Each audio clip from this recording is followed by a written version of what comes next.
একটা বাস্তব কথা কি জানেন, গাঁয়ের মানুষ কেন উন্নতি করতে পারে না? ওরা মনে করেন যে ওর পিছে সব সময় লেগে থাকে। লেগে ধরেন কি যে আপনি একটু ভালো খেয়েছেন, ভালো চলছে না, দেখবেন যে আপনার পাঞ্জরকার বাড়িওয়ালা আপনাকে টুকে মেরে দেখবে যে আপনি কি করছেন, আপনি কি থেকে এগুলো টাকা পয়সা নিয়ে আসছেন, কি থেকে ইনকাম করছেন। আপনার পিছে লেগে গেল গোটা গাঁয়ের লোক।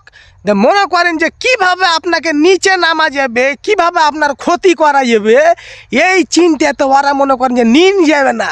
24 ঘন্টা আপনারই খোঁজ নিবে। হ্যাঁ হবে উই এত টাকা কুন্ডে পেয়েছে বে, কীভাবে টাকা ইনকাম করছে বে, ওর বাড়ি কি কত সুন্দর করে বাড়ি করলে হবে না, ও আর পিছে না ভিড়লে হবে না দিয়ে মনে করেন যে আপনার দিলে ক্ষতি করে।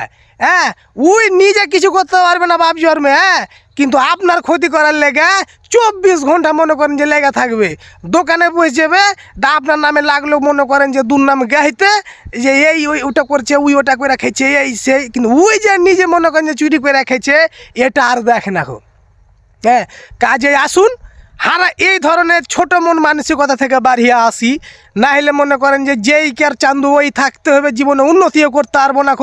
কে কি পারছে করে বেড়াক, ও যদি খারাপ পথে নিয়ে আসে মনে করেন যে ওটা বাধা দিতে হবে। হ্যাঁ ওটাতে বাধা দিতে হবে। আর ওই এমনি যদি সৎ পথে কীভাবে ব্যবসা বাণিজ্য করে ইনকাম করুক, ওই ওর পিছিয়ে লাগার কি দরকার ভাই? আমি আপনি কি করছি এটা দেখেন, ঠিক আছে না?